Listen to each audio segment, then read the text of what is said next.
Ah oui, alors du coup, je vais essayer de vous parler de l'eau de manière intégrée. Alors, en préalable, afin que vous sachiez qui vous parle, je vais juste prendre 2-3 minutes pour me présenter.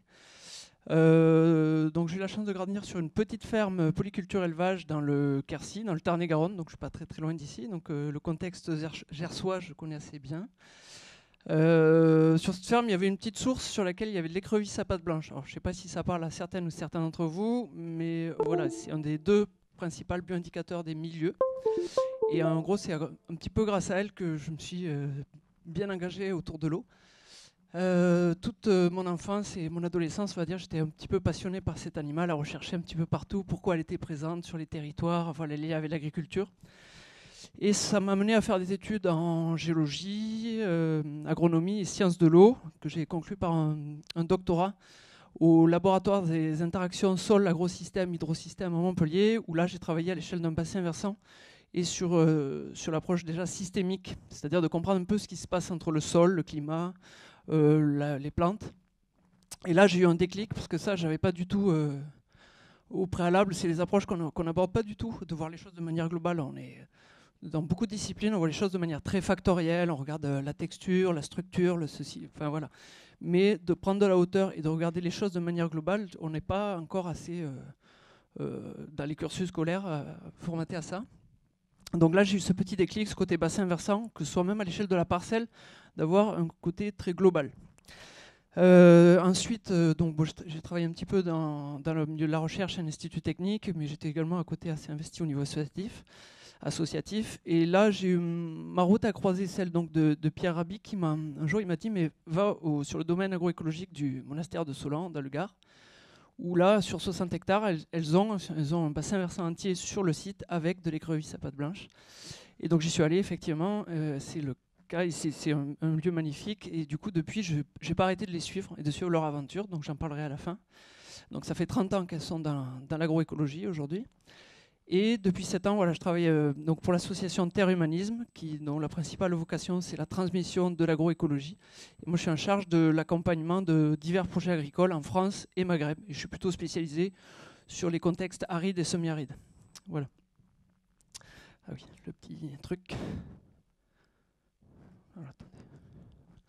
Voilà, donc ce que je vais faire, je vais faire comme ça. Je vais d'abord partir du sud du Maroc pour pointer un petit peu les problématiques. Alors, le parti que j'ai pris de faire, c'est pour pas être redondant avec les interventions de ce matin, je vais prendre un axe plutôt dans ce côté très holistique, le côté microclimatique, qui est une des composantes sur laquelle moi j'aime beaucoup intervenir et qui en général voilà, est de plus en plus prégnante sur les problématiques de l'agriculture dans le sud de la France.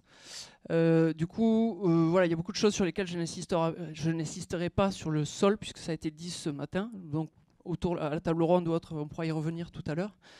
Donc, je partirai sur le Maroc. Ensuite, je poserai un exemple de rupture climatique qu'il y a eu il y a 2 ans, en 2019, avec le gros coup de chaud.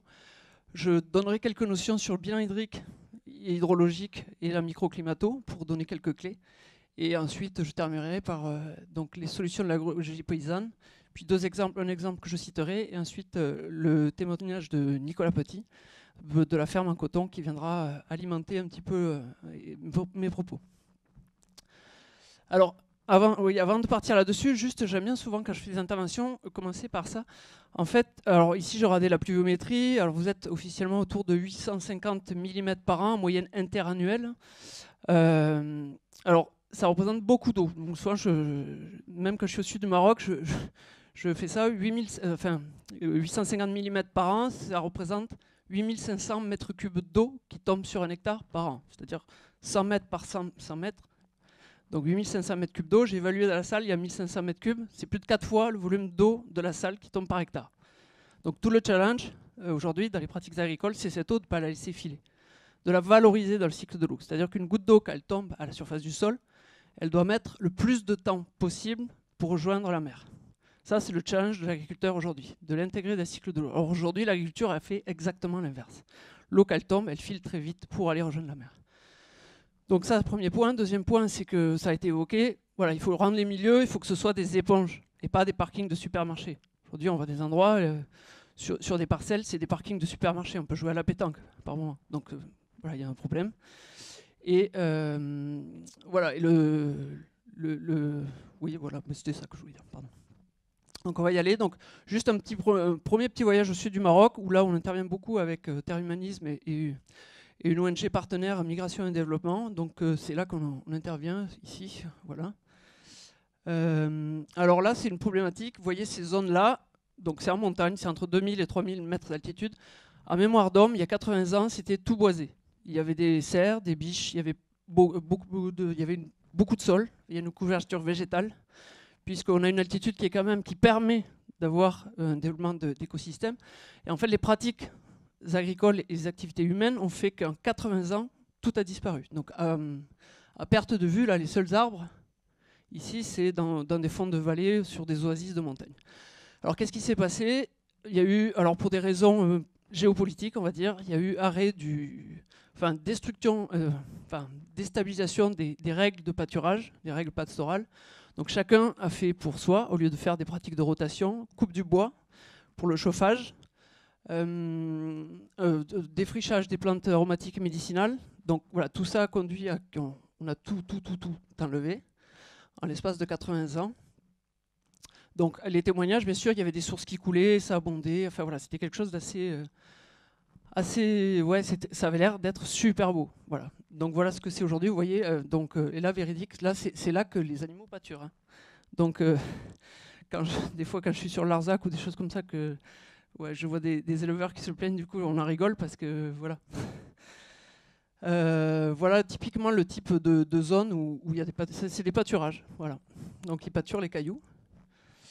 Et là, alors on voit, donc il y a des zones où on voit encore, on peut imaginer ce que c'était il y a quelques dizaines d'années. Sur le bassin versant en question, on voit ici par exemple, là excusez-moi, je tremble un peu, on voit encore des sols. Voilà, ici on est à la roche. Donc c'est le délitement. Ça, d'ici quelques années, ça va disparaître. Voilà, c'est le processus d'érosion maintenant qu'il n'y a plus de couverture végétale. Donc voilà où on en est. Donc, alors là, j'ai profité. En fait, je me suis dit, tiens, ça serait chouette de parler de ça aujourd'hui, parce qu'en fait, on est en train de finaliser des infographies avec à Terre Humanisme là-dessus. Et voilà, je trouve que les schémas vont être très bien pour vous expliquer. Donc voilà, qu'est-ce qui se passe là aujourd'hui? Il y a une pluviométrie qui est donc comprise entre 250 et 400 mm d'eau par an. Donc 250 mm d'eau, c'est toujours 2500 m3 d'eau par an par hectare. Donc c'est plus que le volume de la salle d'ici qui tombe sur 100 mètres par 100 mètres là-bas. Donc l'eau, elle est conséquente malgré tout. Parce qu'il faut avoir en tête que quel que soit le lieu de la planète où l'eau tombe, on est sur des dynamiques de climax. C'est-à-dire que la nature va toujours s'adapter, la végétation sera toujours en adéquation avec le milieu. C'est-à-dire, c'est pas parce qu'il pleut que 250 mm qu'il n'y aura pas de couverture végétale. Non, il y a juste des végétaux qui sont adaptés à ces zones. Et donc, là, quand il pleut sur ces zones-là, majoritairement, attendez, oui, j'ai cliqué, excusez-moi, ouais, c'est ça. L'eau, qu'est-ce qu'il fait? C'est des ruissellements, c'est des crues catastrophiques. Toute cette eau, elle part sur les 250 mm, il y en a bien 200 qui repartent à la mer. Et donc, une fois que l'eau elle est partie, il n'y a plus d'eau, plus d'humidité dans les sols, dans le sous-sol, il n'y a plus rien. Donc là, nous, on intervient, alors je ne vais pas rentrer là, mais je vais juste l'évoquer rapidement, c'est d'inverser le cours des choses. C'est un peu dans les projets dans lesquels nous sommes, où on a déjà des premiers résultats probants, où on mobilise pas mal de paysans dessus. Sur des actions, d'arrêter, de remettre des zones en défense, de mettre en place des aménagements. Donc, je ne rentrerai pas là-dessus ici, parce que je n'aurai pas le temps.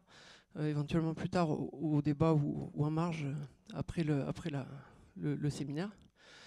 Donc voilà, du coup, là l'idée, c'est de réinverser ces choses-là. Donc je vais vous donner les éléments un petit peu clés qui peuvent permettre ça, mais dans nos contextes. On va se rapprocher un petit peu plus de nos contextes. Alors là, je vais parler de ce cas-là. J'ai vraiment axé microclimato. Donc peut-être vous vous souvenez du 28 juin 2019 où vous avez dû entendre dans le Gard, à l'ombre, il a fait 45,9 degrés. Donc il y a eu ça a été déclaré comme catastrophe climatique. Pardon. Donc, alors tout ça pour évoquer une plante. Donc il y a une colonne d'eau qui circule à travers toute plante. Et ce qui va diriger cette colonne d'eau, c'est le flux d'eau entre le sol et l'atmosphère. Donc c'est en fonction de différences de pression. Et là-haut, on parle dans l'atmosphère, en gros, du déficit en vapeur d'eau. En anglais, vapor pressure deficit. Et ce VPD, donc c'est le terme anglais, voilà, si vous voulez chercher, c'est là-dessus que vous trouverez les infos plus facilement que sur le terme français. C'est la différence entre la quantité d'eau présente dans l'atmosphère et la quantité d'eau que l'atmosphère pourrait contenir à saturation. Alors je ne vais pas rentrer dans le détail, mais en gros, plus il fait chaud, plus l'atmosphère, on peut y mettre de l'eau dedans. Sauf que la quantité d'eau, elle ne bouge pas dans l'atmosphère.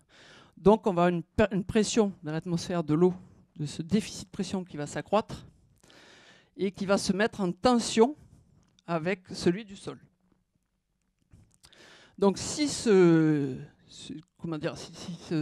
déficit de pression augmente trop, on va avoir une cassure de la colonne d'eau. Donc si c'est ce qui s'est produit sur de la vigne, pourtant la vigne est une plante dite résistante quand même globalement à la chaleur, surtout les cépages méditerranéens. Alors ça se passe avec quelles conditions? Soit il fait trop chaud, beaucoup trop chaud et il n'y a pas assez d'humidité, soit il fait pas forcément très chaud, mais il y a très peu d'humidité. Ce qui fait qu'on aura une différence de pression entre le sol et l'air qui va être très forte. Donc voilà, c'est ce que je viens de dire. Donc c'est le phénomène de cavitation qu'on appelle. C'est une bulle d'air qui apparaît dans la sève, en fait, et ça entraîne une nécrose des végétaux. Donc ça, c'est très connu dans les milieux forestiers où on le rencontre de plus en plus à l'échelle de la planète. Donc il y a là maintenant il y a des projets de recherche qui commencent à se pencher vraiment sur la question. Voilà ce que ça donne sur la vigne, la nécrose, ce qui s'est passé après le coup de chaud. Donc, et alors là, ça ne pardonne pas. Donc après, c'est un impact sur plusieurs années du coup sur la vigne. Alors là, j'ai juste posé un petit peu le cadre et maintenant je vais essayer de vous donner des billes pour faire de tout mettre en œuvre pour ne pas être confronté à ces problèmes de cavitation. Alors c'est juste là pour essayer d'amener les choses et de comprendre un petit peu ce sur quoi il va falloir jouer. Donc j'ai pris 3 cas. Premier cas qui correspond à celui du sud du Maroc. Donc là, il n'y a quasiment plus de sol.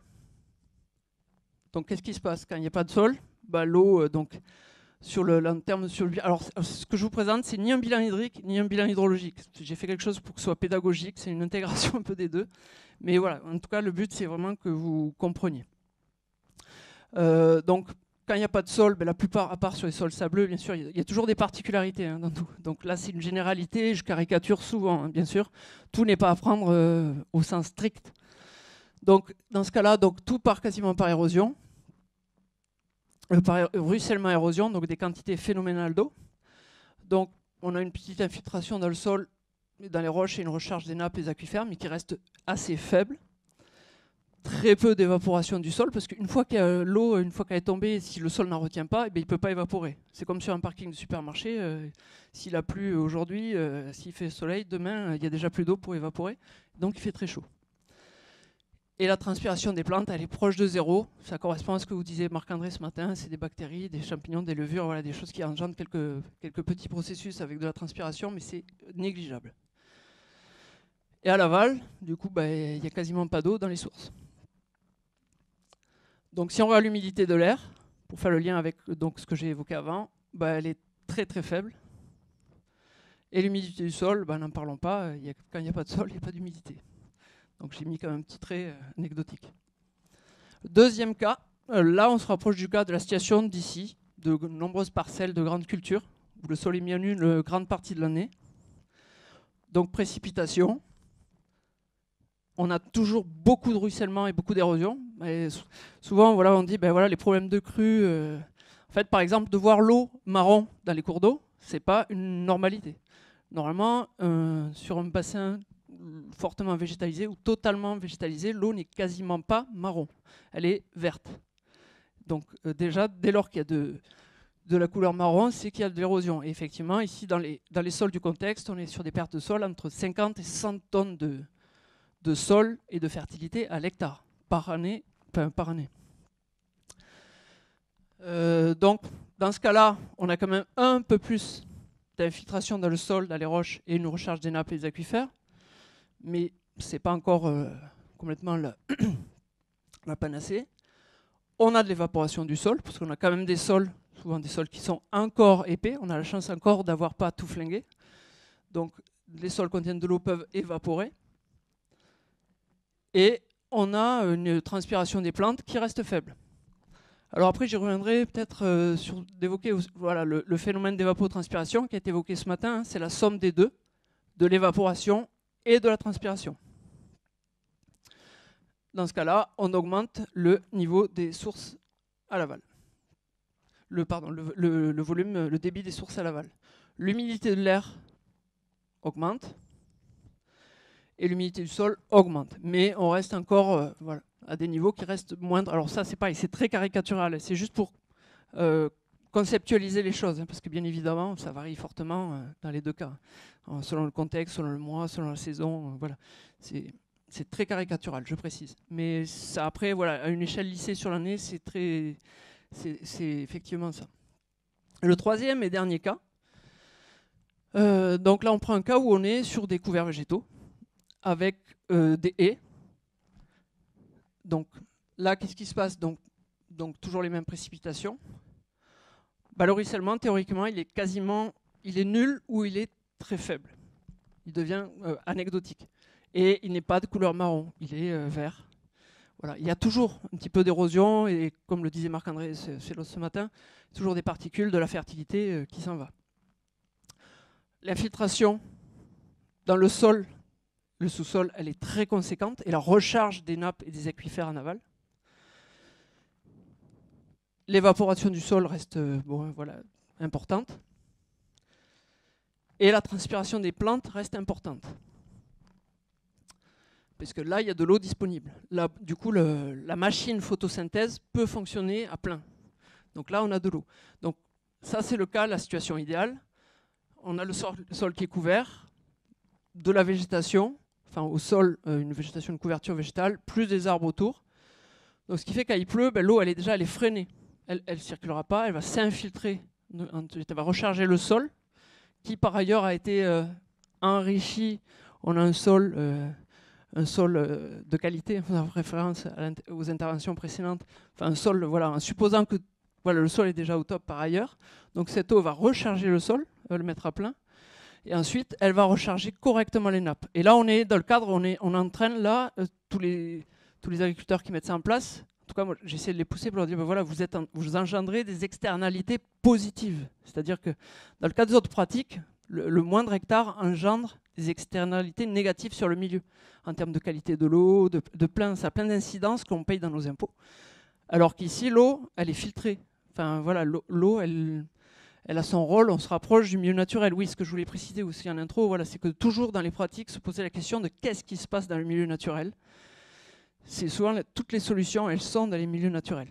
Et voilà, rien ne sert de vouloir essayer d'être plus fort, il faut juste s'en inspirer. Donc, les sources à l'aval, dans ce cas-là, ça marche très bien. Alors aujourd'hui, il y a différents exemples ça, qui sont très parlants, où on a inversé les choses. Le plus connu, il y a un film qui s'appelle L'Égual, la forêt retrouvée, que je vous invite à aller voir par exemple, où l'Égual, qui a été cité aussi ce matin par Marc-André, à une époque, il n'y avait plus un arbre quasiment sur le massif de l'Égual. C'était le port de Bordeaux qui s'enlisait, problème économique, ils ont remonté, ils ont compris que c'était en fait le surpâturage sur l'Égual qui avait voilà, qui a fait qu'il n'y avait plus de végétation. Et aujourd'hui, l'Égual, c'est vraiment un des plus beaux châteaux d'eau de France. Donc voilà pour nommer ça, oui, dans ce cas-là. Donc là, l'humidité de l'air, l'humidité de l'air donc, est assez élevée et l'humidité du sol est assez élevée. Et donc là, ça fait le lien avec notre différence de pression entre l'air et l'atmosphère, enfin entre l'air et le sol, et la colonne 2 pour circuler confortablement. Et ça, c'est en tout cas une des principales clés, moi j'en suis convaincu, du coup ça fait 20 ans que je baroude partout et plus par mes expériences et de ce que je vois, voilà, d'arriver à maintenir ces microclimats. Parce que bien sûr, ce qui joue sur l'évaporation, si on regarde sur la fiche présente, qu'est-ce que c'est qui va jouer sur l'évaporation et la transpiration des plantes? Sur l'évapotranspiration, il va y avoir le vent, donc déjà s'il y a l'effet vent qui peut être très important et fortement atténué. Il y a l'humidité de l'air, donc s'il y a des plantes qui transpirent au sol et de part et d'autre, cette différence d'humidité limite fortement cette évapotranspiration. Voilà, et on va arriver à complètement mieux gérer le bilan hydrique au niveau du sol. Alors, du coup, pour une bonne alimentation hydrique et une bonne santé des plantes, du coup, c'est primordial d'avoir donc des sols le plus épais possible. Un sol, ça s'aggrade et on peut les améliorer. C'est très long, mais en tout cas, ça s'aggrade. Et les plus vivants possible et en capacité de stocker de l'eau et de la restituer aux plantes. Deuxième point, bien sûr, mais alors ça, c'est des choses, c'est pour ça que je ne me suis pas étendu là-dessus, puisque c'est des choses qui ont été évoquées ce matin et qui sont habituellement évoquées ici dans le cadre de ce colloque. Des sols mis à nu, bien sûr, le moins possible. Et une importante quantité de végétation dans le milieu environnant les cultures. Et ça, c'est primordial. C'était ce qu'étaient les milieux agricoles par le passé. Hein. Donc, du coup, voilà, je vais rebondir dessus pour montrer. Voilà, le paysage des... J'ai mis cette photo-là. Voilà, ça, c'est un paysage de ce qu'il y avait de la France il y a une centaine d'années. Donc là, il n'y a pas de céréales, par exemple, mais voilà, c'est un peu ce système de bocage. Alors, les solutions pour tout ça, voilà, moi, ce qu'on a à vous proposer, nous, à Terre Humanisme, c'est vraiment l'agroécologie paysanne. Donc, c'est des parcelles de dimension modeste aujourd'hui, de repenser ces énormes parcelles, mais qu'elles soient malgré tout compatibles avec la mécanisation, bien évidemment. Donc ça se réfléchit lorsque c'est possible. Hein. Il y a plein de situations en fonction du parcellaire, du cadastre, c'est pas envisageable. Mais il y a quand même tout un lot de situations où ça reste envisageable. Donc de multiplier les, donc alors avec diverses essences et avec plein de fonctions. Donc pas faire une haie que pour briser le vent ou pas faire une haie que pour les pollinisateurs, mais faire une haie qui va avoir de multiples fonctions. Et c'est là qu'est tout l'intérêt, je dirais même toute la poésie d'être paysan. Et c'est d'arriver à refaire, parce que les anciens ils le faisaient inconsciemment, toutes les haies anciennes, elles étaient, mais ils tiraient beaucoup de choses de ces haies. Et des îlots végétalisés, qui vont permettre à tamponner cette surchauffe des milieux. Donc, une couverture maximale des sols, donc ce qu'on a vu tout à l'heure, éviter bien sûr les sols nus. Et ensuite, aussi quelque chose qui marche très bien, donc ça c'est dans des nouvelles techniques, donc d'effectuer des baissières. Alors, je ne sais pas si ça parle à certaines personnes parmi vous, et des points d'eau stratégiques. Alors une baissière, c'est dans un coteau, par exemple, c'est comme un fossé, sauf qu'un fossé, ça évacue l'eau d'un point A à un point B, l'idée c'est de drainer un fossé. Une baissière, posée sur une courbe d'inniveau stratégique, le but c'est de capter cette eau, lui permettre de s'infiltrer lentement et d'améliorer toutes les dynamiques de vie dans le sol en aval. Oui, ce que je voulais préciser aussi en introduction, je dis toujours, c'est que l'eau, c'est le premier des fertilisants. Vous pouvez à un endroit, s'il n'y a pas d'eau, vous pouvez mettre toute la matière organique, de booster comme vous voulez, il n'y aura rien qui se passera. Vous avez un endroit où il n'y a rien, il n'y a pas de vie, vous mettez de l'eau, la vie va revenir. Donc là, l'idée de ces baissières, c'est des systèmes nouveaux qui fonctionnent particulièrement bien. Vous mettez ça, toutes les zones en aval vont être améliorées, vont être catalysées sur les processus. Par ailleurs, dans ces baissières, il y a une accumulation de matière organique, de fine, c'est-à-dire d'argile et de limon fin, où on va avoir des associations avec la matière organique. Et ce sont des zones qui deviennent particulièrement fertiles, auxquelles on peut associer la plantation de haies ou autre. Donc, bien sûr, dans les autres mesures de l'agroécologie paysanne, c'est un travail limité du sol, les rotations les plus longues possibles, donc une stimulation de la vie des sols et la structuration des sols. Alors là, il y a différentes mesures. Alors juste, j'évoquerai deux mots là sur la lithofère, la litière forestière fermentée, peut-être que vous en avez déjà entendu parler. Donc ça correspond aux micro-organismes efficaces pour celles et ceux qui connaissent peut-être un peu plus. En tout cas, la lithofère, en gros, juste pour caricaturiser cette technique, en gros, on prend un petit peu les micro-organismes endogènes qu'on va trouver dans les forêts autour d'une ferme. Ces bactéries-là, on va tout faire pour les multiplier sur un processus de fermentation assez simple, somme toute. Donc au bout d'un mois, voilà, on fait une phase solide. Après cette phase solide, on la redilue. Et ça, on va le pulvériser sur le sol, sur les cultures. Et les premiers résultats sont assez explosifs. D'ailleurs, voilà, nous, Terre Humanisme là, développe à fond là-dessus, les jardiniers. Et on a des projets justement en partenariat avec le CIRAD et l'IRD pour développer cette technique qui montre de super résultats. Ensuite, pour prendre un petit peu de hauteur, ben voilà, faut-il pas revenir sur un modèle polyculture élevage, tout simplement, comme l'évoquait Marc-André Sellos ce matin aussi, sur ces interactions voilà, qu'on peut avoir. En tout cas, ça a bien fonctionné pendant des années et certainement que voilà, il y a quelque chose à retrouver là-dedans et peut-être, oui, non, excusez-moi. Ensuite, dans le choix des cultures et variétés adaptées, mais là j'enfonce aussi une porte ouverte, vous le savez toutes et tous, c'est assez évident. Et oui, et sur le changement de modèle économique, tout simplement, parce que beaucoup d'agriculteurs que je côtoie, ouais, ils ont de grosses fermes, ils disent mais non, moi je ne peux pas. C'est un gros paquebot, c'est pas possible. Voilà, je suis tout seul. Voilà, de repenser, peut-être de changer, de se dire ben voilà, peut-être qu'au lieu de vendre à une grosse coopérative, je vais vendre peut-être plus directement. Donc un petit meunier, ou faire moi-même devenir paysan boulanger, laisser une partie de mes terres pour quelqu'un d'autre. En fait, repenser les choses, complètement prendre du recul. Aujourd'hui, il y en a qui arrivent à déployer des activités sur des petites surfaces de paysans boulangers, de faire de la céréale, de la vente de pain. Et voilà, c'est juste, voilà, c'est peut-être de parce que quand on a un gros paquebot, c'est pas évident après de le faire chavirer. Enfin, de le faire chavirer, de le faire changer de direction. Pardon. Et concrètement, voilà ce que ça peut représenter. Alors ce matin, il y avait 2 personnes à côté de Lectour. Là, par exemple, c'est un projet. Voilà typiquement les propositions sur ce projet.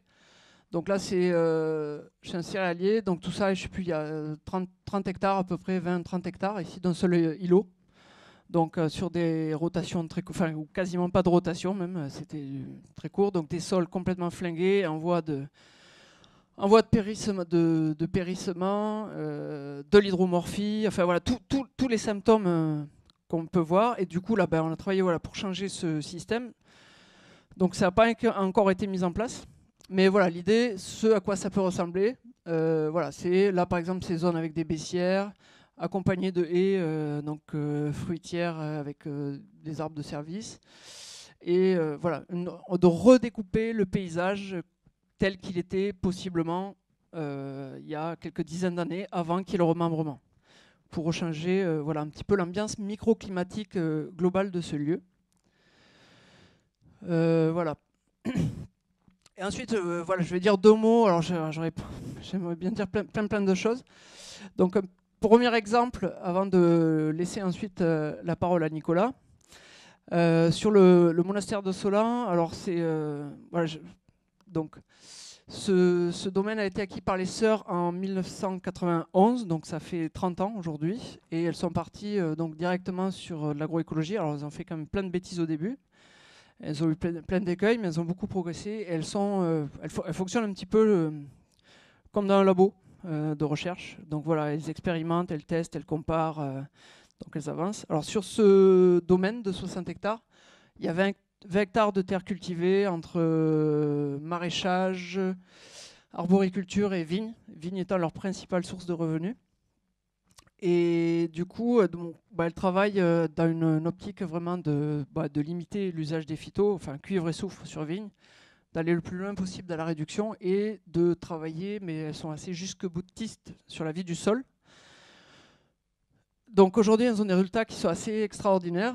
Donc elles ont un potager qui est hallucinant en termes de production aujourd'hui. Elles appliquent tout à la lettre, voilà, tel qu'on... Les jardiniers de terre humanisme les ont accompagnés, elles ont tout mis voilà, en bon élève. Donc elles ont un potager qui est aujourd'hui vraiment magnifique, ultra productif. Elles tirent à peu près, je crois, elles doivent être pas loin de 30 000 repas par an en autonomie. Plus, elles font de la vente de légumes. Et ça sur à peine 1 hectare. Donc voilà, c'est un petit peu un jardin d'Éden. Donc voilà, il y a des fruitiers. Alors tout est placé dans une mosaïque agricole. Voilà, l'idée c'est vraiment d'avoir cette mosaïque agricole avec un maximum d'interaction entre les milieux naturels, des haies et les cultures, et avec un continuum permanent et une gestion de l'humidité, de la circulation des masses d'air. Donc sur la vigne, alors malheureusement j'avais pas de photos récentes, mais elles ont donc c'est tout sous couverts végétaux depuis des années.